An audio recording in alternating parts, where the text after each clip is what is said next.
Welcome to the Home of Misfits podcast, where normal is optional, masks are unnecessary, and you belong. Hey everybody, welcome back to another episode of Home of Misfits, where masks are not necessary. Masks are, all of that things. I should know my taglines by now, but it's all good. You all know what it is. So anyway, today my guest is Aspry. Writes is not your last name. Jones is Aspry right. Jones. Jones. And I'm just excited because it's like I get to meet the coolest people and fun backstories, and it's like what I love about it is like how we all connect.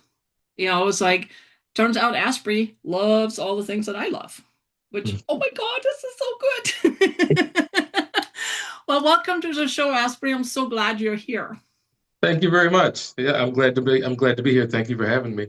Oh, of It was course. fun. It was fun nerding out with you before the interview. I know, right? It's like because I mean it's just fun. Yeah. And if we don't have fun doing what we're doing, what's the point? What's the point in any of this? Right. Exactly. So why don't you tell us just a little bit about you?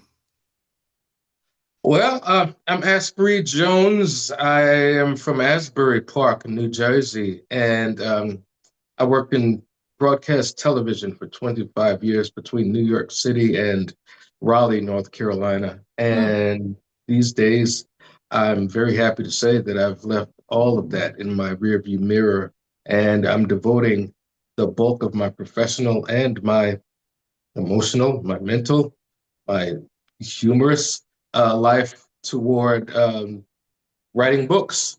I am the author of a fantasy book called Protectors of the Light Crown and a children's book called AJ Learns Self-Love. And for the first time in my life, I'm finally doing what I want to do with every fiber of my being. Oh, that is awesome. And it's so important that we do what we want to do. Mhm. And I have some of my clients is like, yeah, but I have to have the job and everything. It's like keep the job to pay your bills, but find time for your passion, Right. and then slowly grow that along the way, until your passion takes over, whatever income you need, and then you just do that, and then you never work a day in your life again. Never again. You're right. It's just fun. So, Mhm. so I have a little questionnaire thing that I have my guests fill out before they come on the show, and I actually learned a new word. So, for those of you who don't know, English is my second language, and I'm always learning because I love words, and I love wordplay. So anyway, so you call yourself an iconoclast? Did I say that right? Yes. Without the icon parts. It's like Yeah. I'm really curious. It's like I had to look up the word. First of all, what that means. I was like, "What? This is a cool word." Why don't you tell us a little bit about that? I learned the word, strangely enough, from an episode of Pinky and the Brain. The Okay. brain had a code name for himself, and he said, "I am the iconoclast. I walk to the beat of a different drum." And I I was love like, that. What in the world is that?" And basically, the whole thing, icon, comes from that. And I said to myself, I was like, I walk to the beat of a different drum, and I've been called different words from eccentric to I've never been called a misfit, but if there's a club that Okay, will and have here me as you a are. member, I'm in. Yeah, here I am. And I said to myself, I'm not one to elevate myself. So I kind of took the icon part away from iconoclast, but I still dance and walk to the beat of the different drum. Okay, so what kind of different drum are you beating to? Me. Oh, it's Um, like I mean, because it's not the usual drum, the well, normal. here's the So thing. We go through life, and I did it too, so I'm not trying to talk down on anybody or, any class of people or whatever. I did it too. But we go through life trying to conform for the most part, and people please the ones who we think might pull the strings, for our fates, our destinies, and that's not what life is. Hmm. As far as I'm concerned, that's what I say anyway. Not that I know everything, but I know a lot. I might have been born yesterday, but I stayed up all night, and somewhere along Hey, the line. I Somewhere get along the that. lines, I came to the thank you. I came to the idea. I got that from a movie. I came to the idea that you only live once, and I'm in charge of my own happiness. And if I don't take charge with that, then nobody else will. And next thing you know, I'll be gone, and I will have regretted missing out on a lot of things that I held dear just Hmm. because I wanted to fit in. I And love, that's not yeah. really me. I have to be me. And when I came to that realization some years ago, I've lived a great deal of Aspry, and I put Aspry first. And I haven't regretted it at all. I love that. I love Thank you. that. It's like, was there a moment when you realized it's like, yeah, I don't see the world the way most people do? Yeah, I was probably a little kid when I came up with that when that concept. Here's the thing about conforming to what everybody wants you to be. I actually, I was very much a geek in high school and in school before. I was into comic books, and I talked a lot about Star Wars and sci-fi and things like that. And I was also a jock though, and I would see like the nerdy kids in school back in the 80s and 90s. It wasn't all that cool to be a nerd, by the way. And I would see them being outcasted and persecuted and so forth and so on. And people knew that I was into the same things and they just didn't care. So I Hmm. just got I literally got away with it. So I put my geekery on my sleeve and I let people look at it and they bobbed their heads to it and they was just like, okay, when whatever. Asprey's really into He-Man and the Thundercats, fine. And I got away with a lot of stuff. And I think that was the budding that was the original the seed being planted of how I am today, and Hmm. eventually it just became normal. And when I saw that the world was kind of molding itself in that vein around me, and nerds and geeks, it started to get cool all of a sudden, and people started to say, "Oh well, the nerd he's a millionaire with a gorgeous spouse, and that bully he's probably washing cars." And You then know what and I that mean? nerd and that geek, they employ the other people. Right, exactly. So there we are. So that's me. That's me. I have always been. Um, I figured out at an early age that I saw things a little differently, and I think that's what planted the seed for me to eventually, of course, I would end up writing fantasy books. You know what I mean? It was just a thing that was going to It was happen. just a natural, progression. I mean, I get Right. Yeah, it. and I allowed it. Nobody stops the tree from growing. So, hey, Right? No, I love that.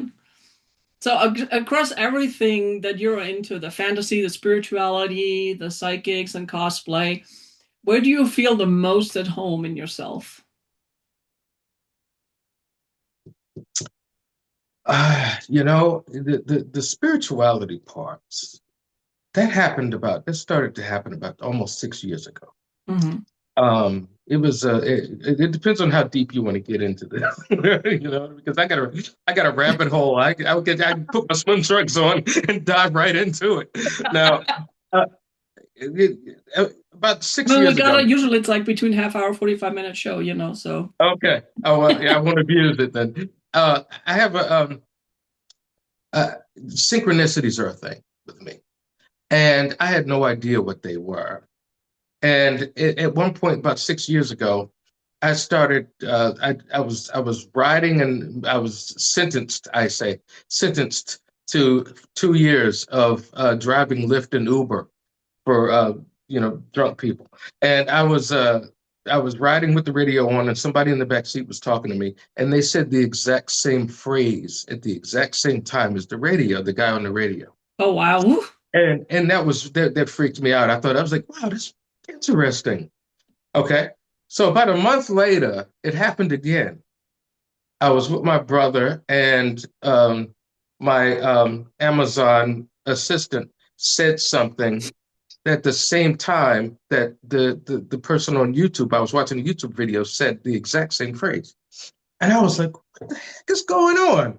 And it became a thing where it was not only just once a month, it was once a week, and then it was once a day. Here's your sign. And I am a Taurus. And I started fearing for my sanity, honestly. And when it got to 20 times a day, I thought I was going insane. And I was sitting at a red light, and Nicki Minaj is rapping on the, no, Doja Cat was rapping on the radio. And she said something about left at the red light. And I looked across the street, and the guy gunned the gas and made a left at the red light. And I said, okay, all right, whatever's happening I give here, up. I you surrender. got me. I'm listening. And I have been ingratiated in, I didn't know anything about chakras, spirituality, and none of this stuff.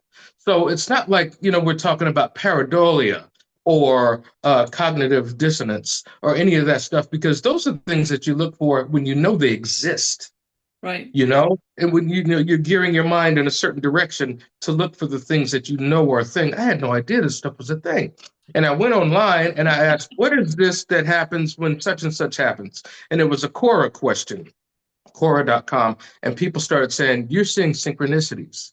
This is it. So I had no idea what a synchronicity is. So, and then that's where the rabbit hole kicked in.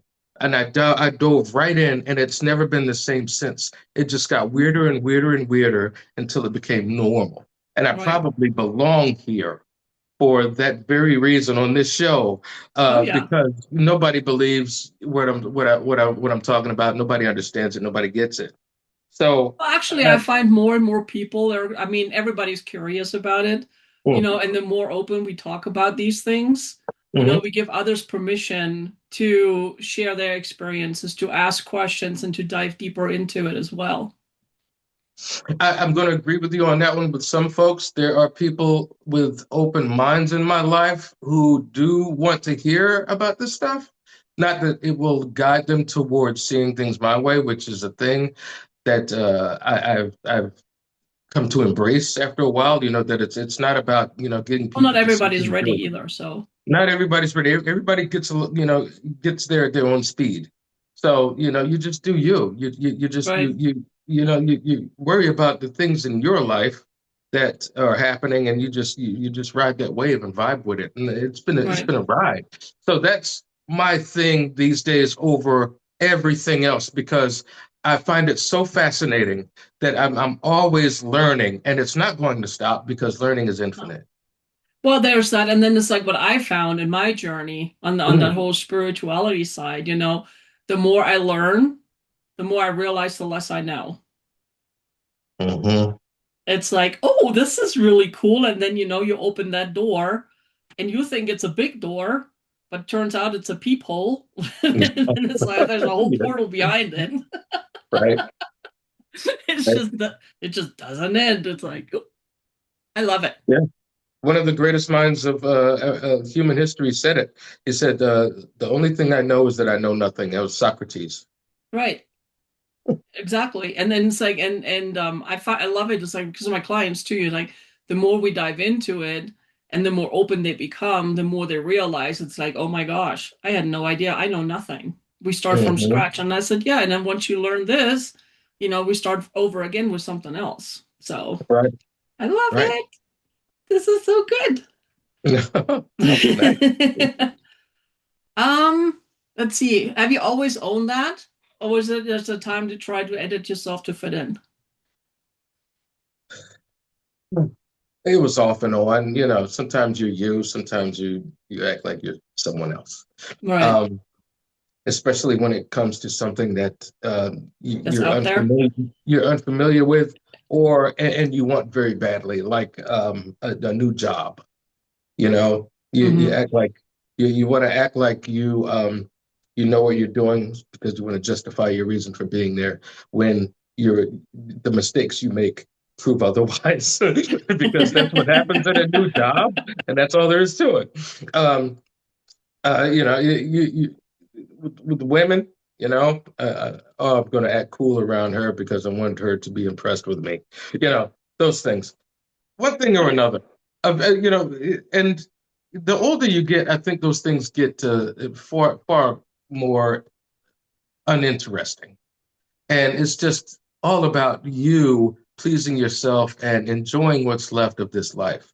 And somewhere along the line, you have a little bit of regret, and you're like, man, I wish I'd figured this out when I was 20. I left a lot of years behind, but I say regret, but regret's not really a thing with me anymore. That's a Good. byproduct of the whole spiritual stuff I was talking about. Yeah, I'm totally not the same dude I was 6 years ago. Isn't it amazing how it changes your perspective on everything? It does. It does. And people, it's amazing because Facebook memories is very useful that way because I'll get on Facebook and I'll preach love and understanding until I'm blue in the face. And then I'll look at a Facebook memories thing from 8 years ago where I Like, was who are you? lambasting this political party or dogging out this person. And I'm like, okay, well, I'm not going to delete it because I might need to see this again next year to keep me humble. There you go. It's a good reminder. I mean, Yes. I deleted a lot of things, but then, Mm-hmm. a lot of times I stop myself. It's like, you know what? No, because this is a reminder. This is Hmm. this is something to bring me back into here and now. Hmm. Kind of like a little bit of grounding, and like you said, just like keep me humble. Because sometimes we need that. It's like, well, we can be out in wherever we are all day long, but there's real world too. Yeah, exactly. Woo, thunder. Maybe we get rain in Colorado. Yay. I'm excited. Mhm. It's a little thing. So on the surface, your work looks varied, but I have a feeling that's not random. What connects you to all of you? Or what connects it all for you, I should say. Um, the You can always tell me imagination. Nanya. No, it's the imagination. Oh, I like that. The imagination is everything. Um, the imagination is what creates tomorrow. Anything that mankind has made with own two hands started with the brain. It started with a thought. Yep.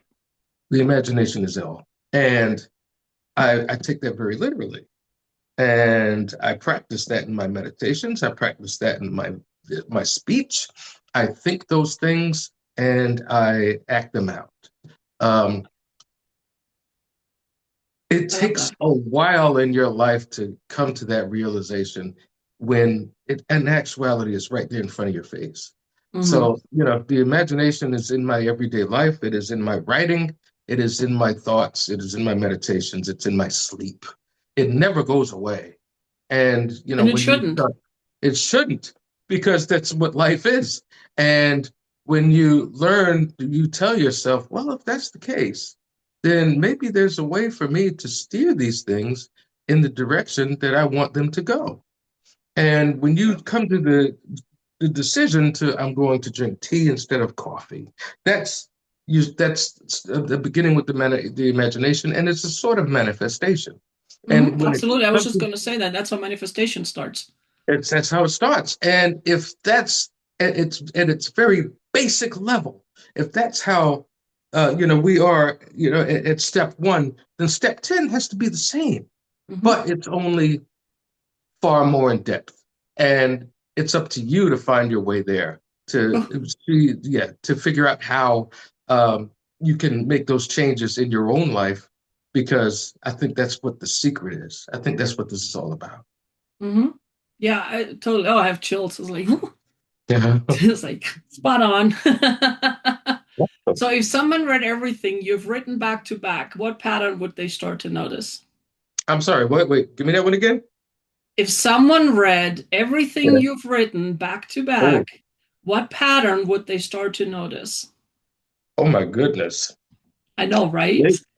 They, well, you know what? That's a good question because my very first publication, I was first professionally published when I was 16 years old, for the community newspaper in Asbury Park, New Jersey. And then I ended up, I wrote two articles for the Asbury Park Press after school, and I interned with them, and I wrote some screenplays that were crappy, and I wrote some different things along the way. I wrote some. So it's so varied, and there's really no way.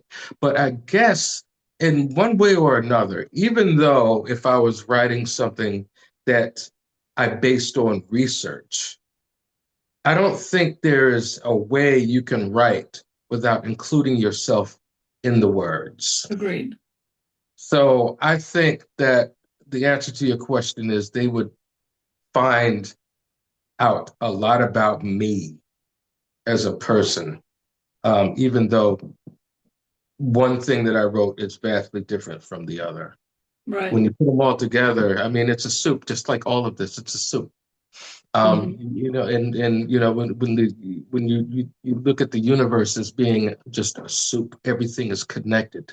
It's a Then sandwich. Let's call it what it is. okay, sure. And when you go down to the minutia of it, from me and you and the things that we do with our lives, that's a soup too. That's just Hmm. at a vastly smaller scale.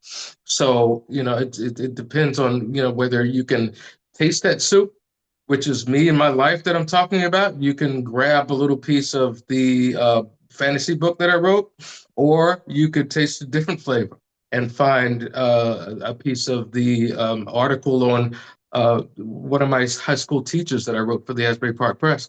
Right. And I go that far back, and I don't think it's going to stop. I think that I think I'm going to always throw some seasoning into that soup, And you should, and because it's like you as an have to. author, we always put ourselves into our books. I know I do, and it's like looking back, the first book I wrote and the book that I'm writing right now, it's like, oh my God, it's like total different people writing the book.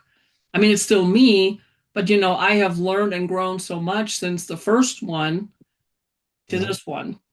Mhm. And I think that's it's like when we follow authors, and I'm sure it's with yours too, is like from your first publication until now, you can see the growth and the change within you as well. I think so too. Yeah, yeah, you nailed it. And I think more importantly, um, my book, my fantasy book, Protectors of the Light Crown, won 5 awards, which is I say that humbly, but with a great deal of gratitude. And when I read it for the 3,000th time, I start to notice things that I wish I would have changed or done differently. And when I wrote the sequel, which will be out this summer, I noticed that I was a much better writer Hmm. than when I wrote the first book. Oh, and when And you write your third and fourth one, you'll be different as well. yeah, I'm looking forward to that. And All right. a friend of mine said something very profound that I didn't even think of. He said, "Well, yeah, you taught yourself how to write books by writing a book." Yep. And I said, "Well, wow." And then I just thought of exactly what you just said. I said, "Well, by book four, I'll be Hemingway." You know what I mean? Like, I'm a beast, let's get man. there. Let's get to book four. No, I love that. And it was so funny. I don't know about you, but when I write something and then I read it again and then I read it out loud, I was like, oh, damn, that's good. I wrote Mm, that? Damn. mm. Yeah, yeah, yeah. Oh, I would like to read the thing that made you go, damn, I wrote that. I would love to see that. I would love to read that. I know, right? It's like, wow. I Yeah, love that. because you know what? When you wrote it, Joseph Murphy, I don't know if you're familiar with Neville Goddard. Oh, yes. Yeah, but Neville Goddard, he studied under an African rabbi named Abdullah.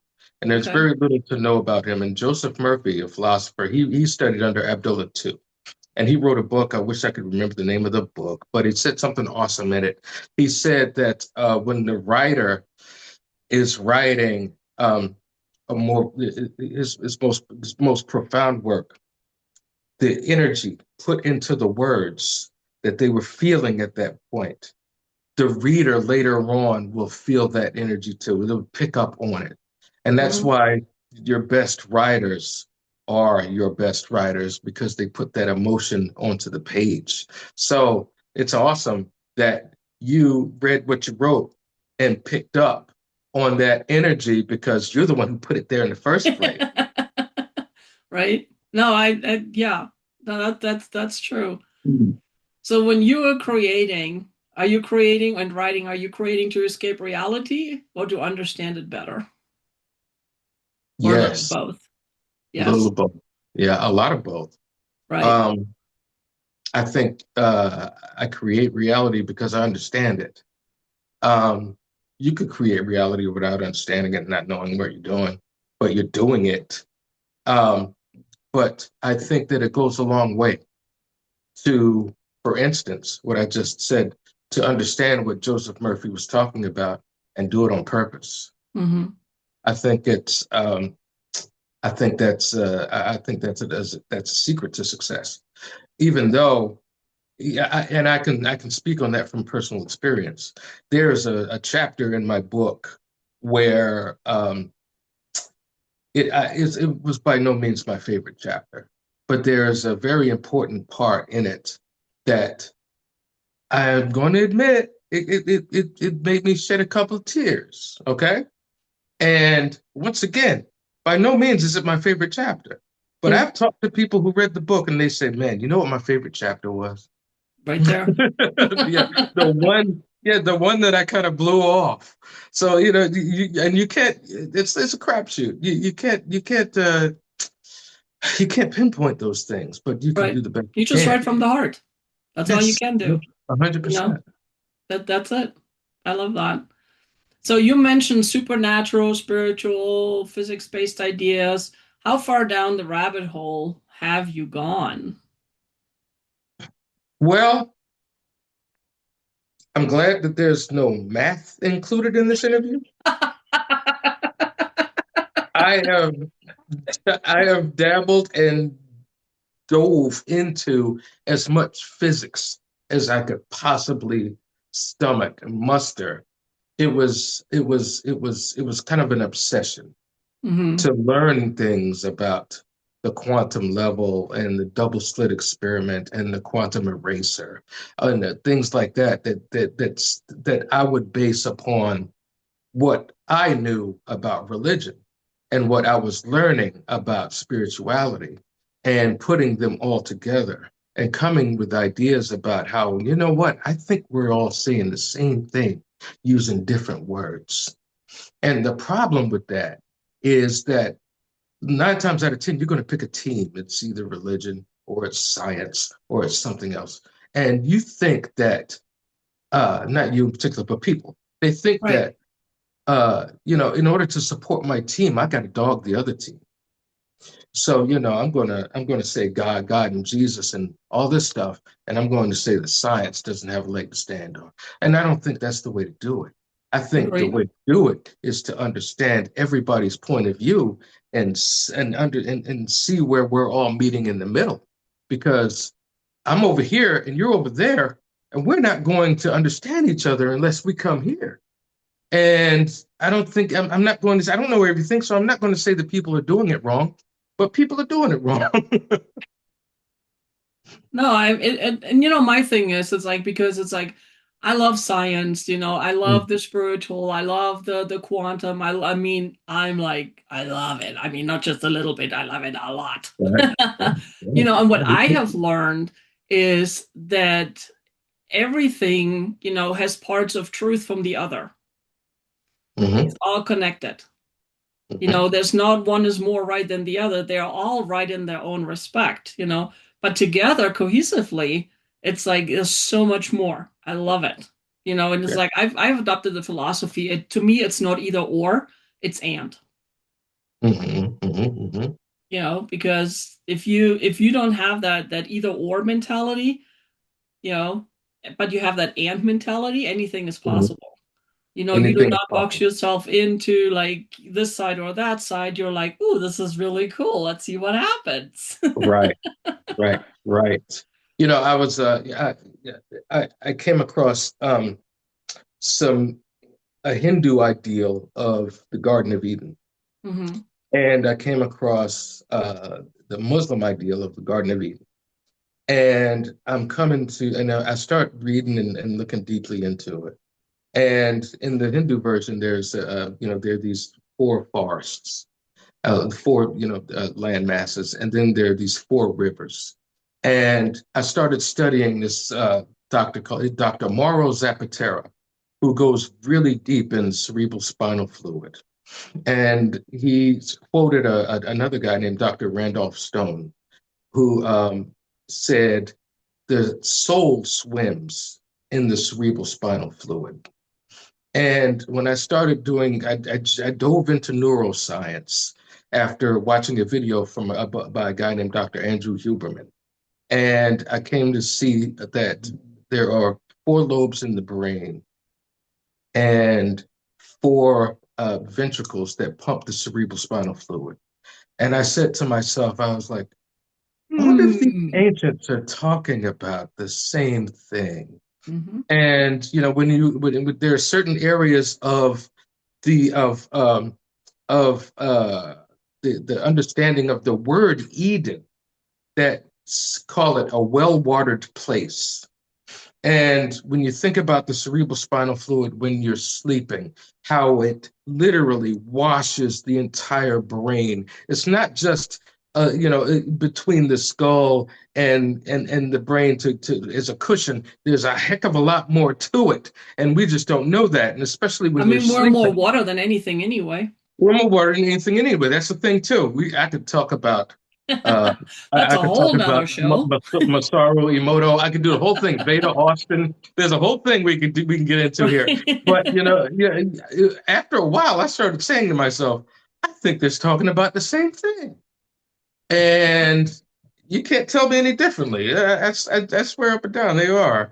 Yep. I don't think that we give the ancients the respect that they were due. I think No, I we call agree. them a little bit backward and misunderstanding of life. No, they saw it Mhm. differently and they said it differently. Yep. But it's the same thing we're talking about today. And that's what I learned, over the years. It's like people use different words, but Mhm. it's all the same thing. The core of it So, is the same. yes. We call it different. And because it's like I grew up in Germany. So here in the States, we call a chair. In Germany, we call it a Stuhl. It Okay. doesn't change what it is. It's the Right. same thing. And so it is with the whole everything. And it's like, and the sooner we recognize that and embrace that, the more peaceful we become and the more peaceful the world becomes as a whole, I believe. But that's a whole No, different show. it's a whole different show, but I'm in agreement with you. I'll see you on that show. We'll talk about it then. Maybe we should start that one. I've got nothing better to do. Well, anyway. Let's see. If you could fully step into one character, superhero, fantasy, whatever, what would it be?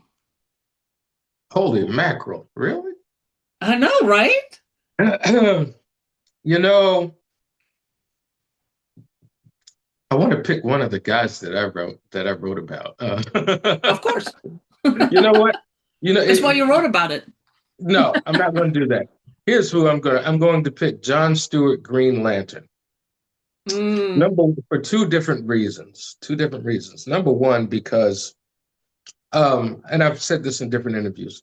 One of my empowering reasons for writing fantasy is because when I was a comic book geek and a fantasy geek when I was a kid, I noticed that very few of these characters had my skin color. Very few of them look like me, hmm. and I'm just supposed to sit here and wait for that to change, and I did. I waited for it to change. I waited for it to become different, and I waited for it to get better, and it didn't. it didn't. And somewhere I said to myself, I guess it's my job. I guess I'm supposed to do that. And I went out of my way to come up with stories that had very diverse casts, ensemble casts. And I don't want anybody to pick up any of my books saying I don't see me in there. Um, you know, I think it's important because I grew up loving those genres, fantasy, superheroes, different things that didn't represent me at all, or very on a very small scale. Black Panther, Luke Cage, Misty Knight, like Right, right. 2%, 5%. Teeny tiny. And I said to myself, I said, you know what? When a lot of people probably have these issues. Women might look at these books and say, why is she always screaming and asking for the men to help her? I You know what know, I right? mean? What the heck? Yeah. So even though I don't write for women or men, I write for characters. I made sure to make, one of my strongest characters a female. I wanted to, I'm trying to be an Oh, and agent her of name is change. Sabina, and I'm just kidding. Yeah. I'm trying to be an agent of change here because I don't see anybody else doing it. And it's tough to grow up loving something that doesn't seem to love you back. Mm, So, if I can if I can make my mark that way, then I will. I'll do it. I love that. I love Thank that. you. So, So what part? John Stewart, Green Lantern. I pick him because he's black and and because he's one of the few who represent, and also because he doesn't actually have powers. I love superheroes who don't actually have powers. He has the ring. The ring does it all. I think that's Mm, pretty cool because it means that if I find a ring, then I could be a superhero too. I don't have to be born with actual superpowers. no, So I love that. there's hope for me yet. I love that. So, what part of you is already that, even if you don't always show it? Oh, well, I have a pretty high opinion of myself. I don't Good for call myself you. Good I for don't call you. myself a superhero, but But you are in your own thing, you know. in my own thing, sure. Yeah. I like to think that, some of these characters have me in them. Um, yeah, listen, you gotta there are times when I've done some stupid things because I thought, You're um, human? You just bursted a bubble. yeah, Oh no. I thought it was the right thing. There's a hero in me who's probably like who probably does things and thinks to himself, "Oh God, I hope this doesn't go badly." There was this one time. There was this one time in New York City about 20 some years ago. I was on a double date, me and my girl and a buddy of mine and his girl, and we were walking down the street in New York City, and we heard somebody go, "Please help! Oh my God, help!" And I'm like, oh, what's going on? There was a guy at the end of the block. He was a horse and carriage guy, and he was being pushed by his horse. The horse was going running away, and the carriage was behind him, and he was being. You could literally see the smoke on his feet sliding as they slid across the street. Oh And wow. without even thinking, I took off running. I took off running. I jumped on the back of the carriage while it was moving. I jumped into the front, grabbed the reins, and pulled the horse back. And by the time I'm right here, I'm like, oh my God, what am I doing? What the heck was I thinking? Oh Like, wait, I please wasn't. don't die. So yeah, I probably read way too many comic books. There's no such thing as too many comic books. Yeah, well, I get to say that now because I didn't kill myself. But yeah, I get Well, so here's I the get to thing, but agree. see, because you read all those comic books, you had the knowledge and you had the courage to do that. Think about it. Okay, let's do that. Let's Let's think go about with it. that. Well, yeah, let's have. They had nothing to do with the liquor that we had at the dinner. We're not talking about that. No. Besides, that's an old. Those days are over for me anyway. So on this little questionnaire thing that you filled out, Hmm. you mentioned dogs. What do they give you that the world sometimes doesn't? How dogs love, That absolute, unconditional, like I love you no matter what. unconditional love. You could, Mm, and you're not gonna. It's an amazing thing to connect with animals. I mean, there was when I bought this house, the stables were right across, were right next door, and there were horses that would always walk around.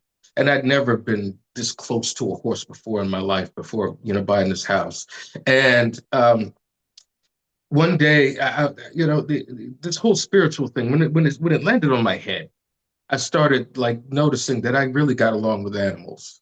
And I tested it one day, and I said, I'm going to go see if what this horse I'm is gonna going to be be. brave. Yeah, there I go again. They're dead sober too, by the way. Oh And wow. I walked over, and I was like, I'm going to make friends with this horse, and it's going to work. And I walked over and I said, hi. And the horse looked at me, and it walked over, and it just hung out with me for the next few minutes. And I was like, oh my God, it worked. This thing is massive. This thing could kill me in a second. And, I started saying to myself, I was like, I wonder if I can make friends with birds. All of a sudden you're like, you're Dr. Doolittle. I was like, so yeah. So I see dogs that way. And my dog, Angel, is her name, is a blessing to my life. Mm, And I connected with her in a way that I'd never expected. Um, I'd never, uh, I'd never trained a dog before in my life. And I figured I would watch some YouTube videos. And Angel was a puppy. She was like this big. mm. And I started training her to do things, and it worked. They worked. And she would be like 5 months old doing incredible things. I put the videos on YouTube. My friends would be like, how are you doing this? You know what I mean? They started calling me dog whisperer and things like that. And I think there's something to this. I think that, you can connect with animals and on a way that humans, they think they're too smart to connect with them on that level. Right. And animals don't care about that. I think it's all about love and emotion and what's in the heart. Absolutely. Absolutely. It's like I had my service dog, he passed away last year. And yeah. There's just something about dogs. Now we It have is. cats, Oh, so really? yeah, Well, how many you got? two. Two cats. What are their names? Gandalf the Grey and Saphira. Nice. Awesome. We're going to get along just fine. Because Gandalf was gray. So Right, what better name? It's like perfect. right. You know what? All right, back on the story of synchronicities. Before I even got Angel, I was talking with a buddy. We were going to a coffee shop, and he was telling me, he goes, "Listen, Spree, you got to get a girlfriend or a dog, man. Which one's it going to be?" And I was like, "Well, I got some money in my pocket." So, any woman I buy won't last very long. So, and I said to myself, I said, I love labs. It's been a long time since I had a dog. I love labs, but I don't want to deal with shedding. So what did we do? We walked right into the coffee shop. There was a guy there. He was sitting there with his dog.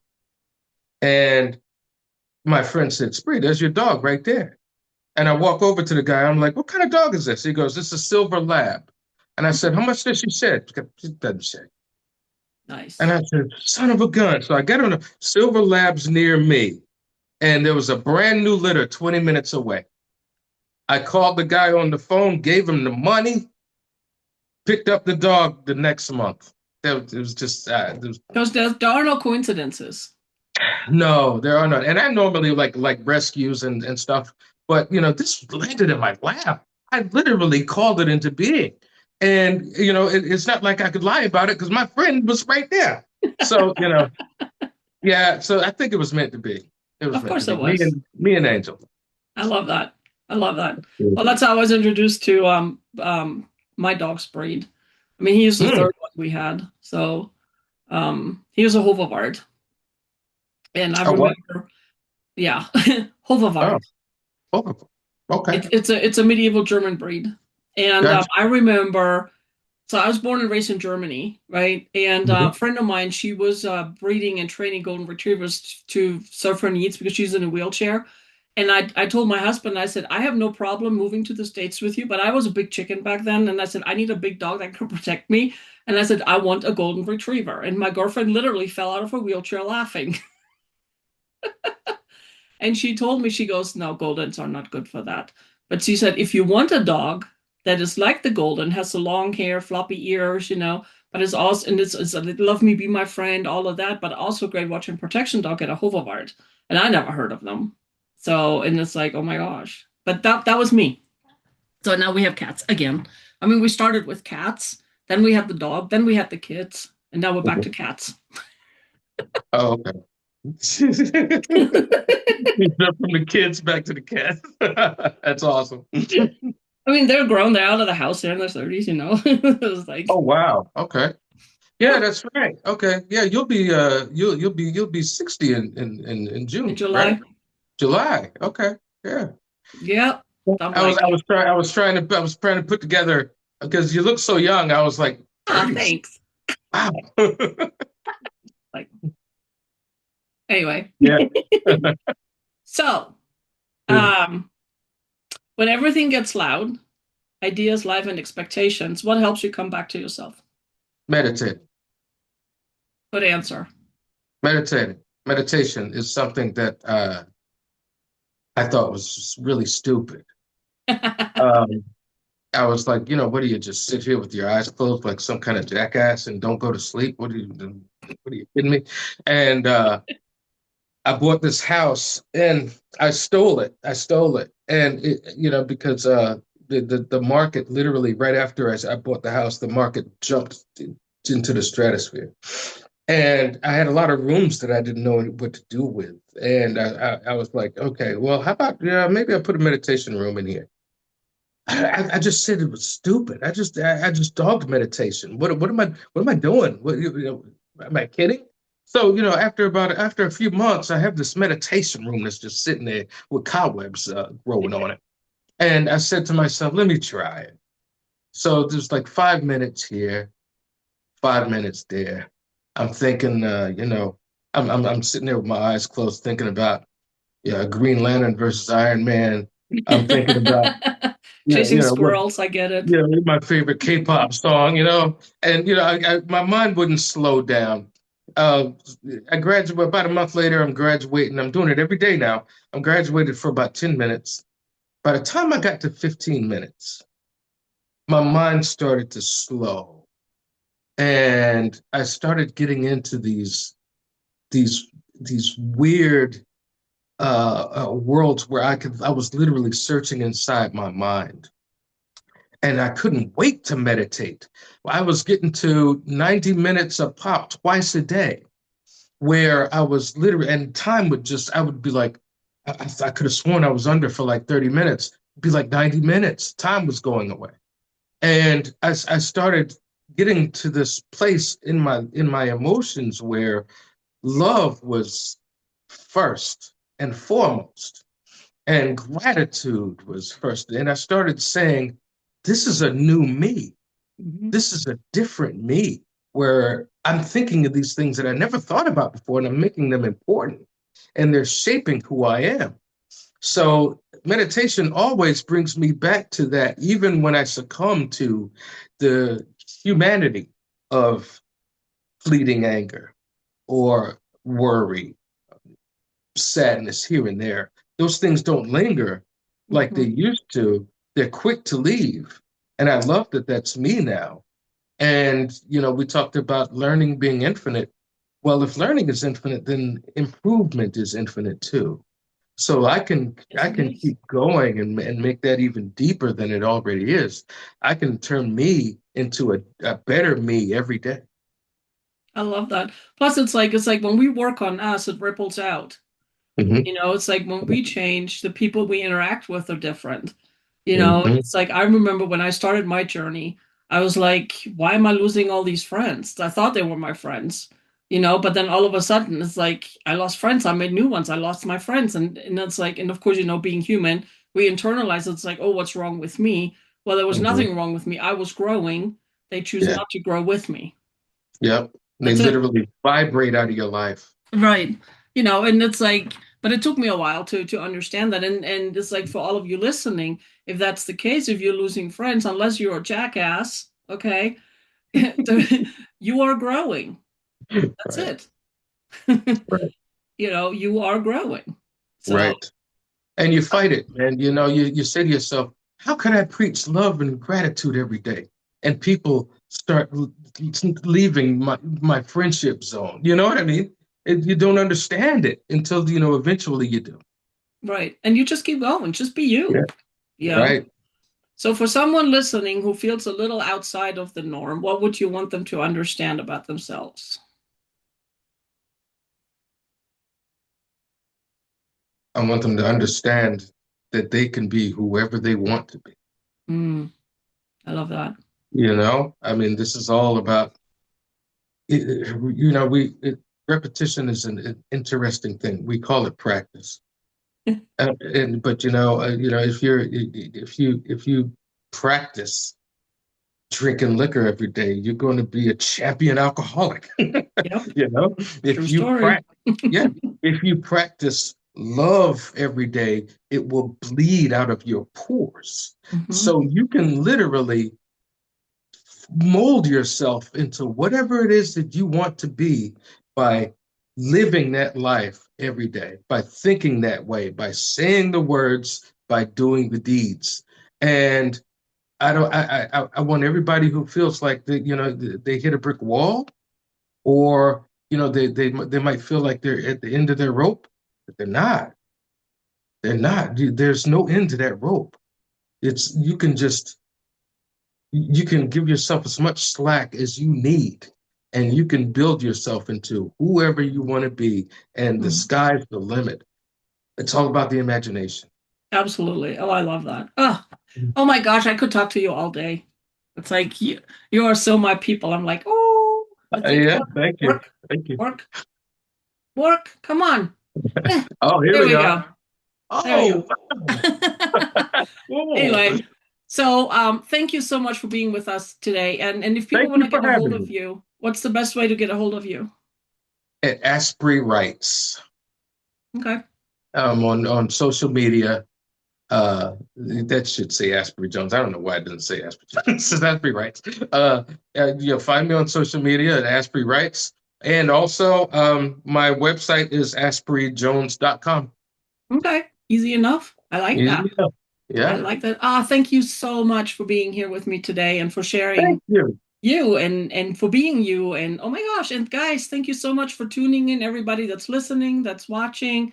It's like I so appreciate you. And if you want to be a guest on the show, shoot me a message. I send you a little questionnaire, you know, because I can.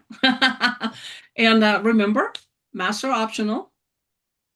Normal is not necessary because it's overrated anyway, and I got that backwards because normal is optional. Masks are not necessary, and you belong. So until next week, we'll see you then. Stay cool. Be you. Okay. Thanks for listening to Home of Misfits by Matters of Perspective. You belong.